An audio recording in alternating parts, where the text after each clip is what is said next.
Welcome back to episode 11 of Georgie and Mandy's First Marriage Season 2, which took a noticeably streamlined approach to storytelling, choosing not to juggle multiple fully developed plotlines. Instead of dividing attention among several equally weighted narratives, the episode leaned heavily into a single central thread, allowing it to breathe and unfold more naturally.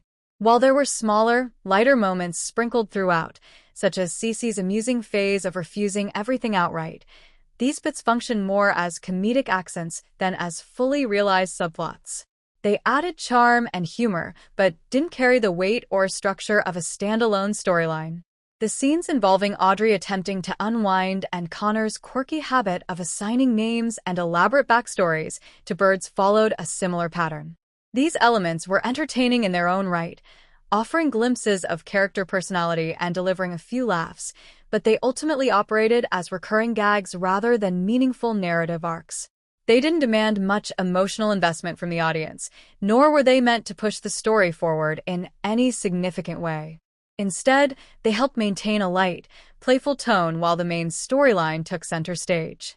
Interestingly, this decision to minimize secondary plots worked in the episode's favor. Television episodes often try to balance multiple storylines, but that approach can sometimes result in overcrowding, where each plotline competes for attention and none are given enough space to fully resonate. In this case, the writers avoided that pitfall by keeping the focus narrow. Had the episode attempted to incorporate 2 or 3 equally substantial stories, it likely would have felt overloaded, making it harder for viewers to stay engaged or emotionally connected. By contrast, the simpler structure allowed the main narrative to feel more cohesive and easier to follow. This more focused storytelling style also created room for subtle character moments that might otherwise have been overshadowed.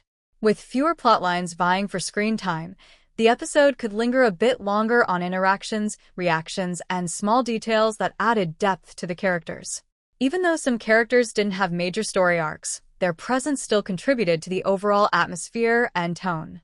Connor's role in this episode is a particularly good example of how less can sometimes be more. Typically, he's a character who feels underutilized, often leaving viewers wishing for more screen time or a more significant role in the narrative.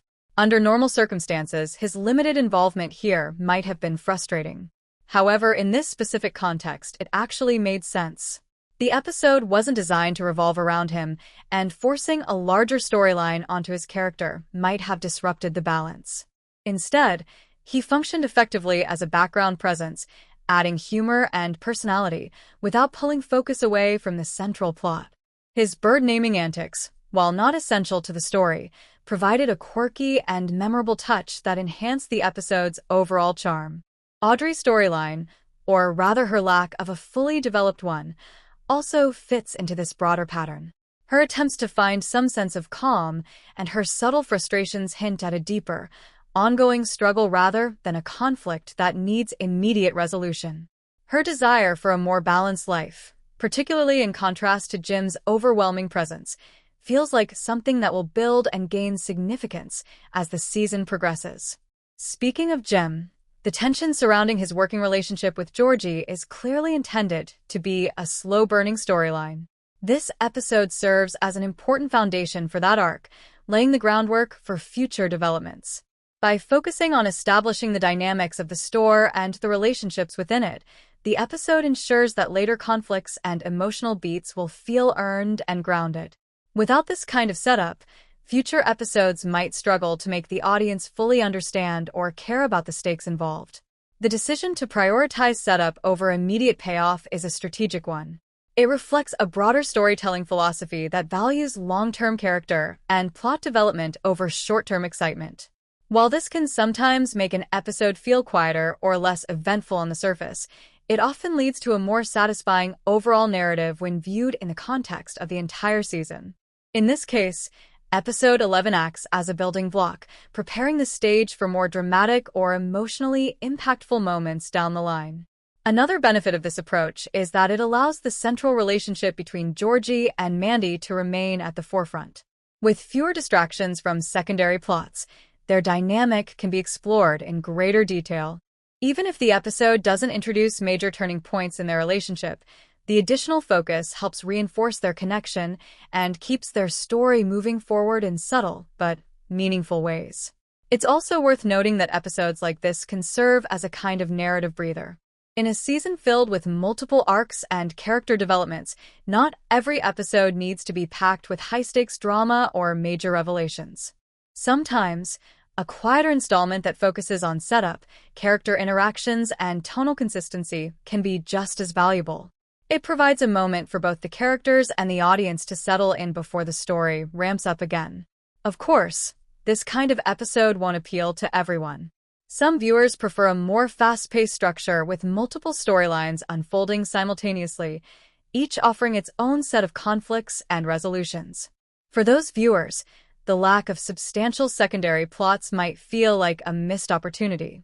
However, for others, the streamlined approach can be refreshing, offering a more focused and less cluttered viewing experience. Ultimately, Episode 11 demonstrates that storytelling doesn't always need to be complex to be effective. By narrowing its focus and resisting the urge to do too much at once, the episode manages to create a cohesive and engaging narrative.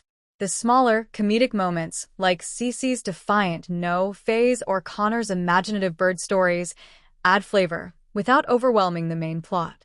Meanwhile, the groundwork laid for longer arcs, particularly involving Audrey and the Georgie Jim dynamic, ensures that the episode plays an important role in the season as a whole. In the end, this installment succeeds not because of how much it tries to accomplish, but because of how carefully it chooses what to prioritize. It understands that sometimes less really is more, and that giving a single story the space it needs can lead to a more satisfying and balanced episode. Thank you for watching. Please don't forget to like, share, and comment for more recaps on Bullseye movies.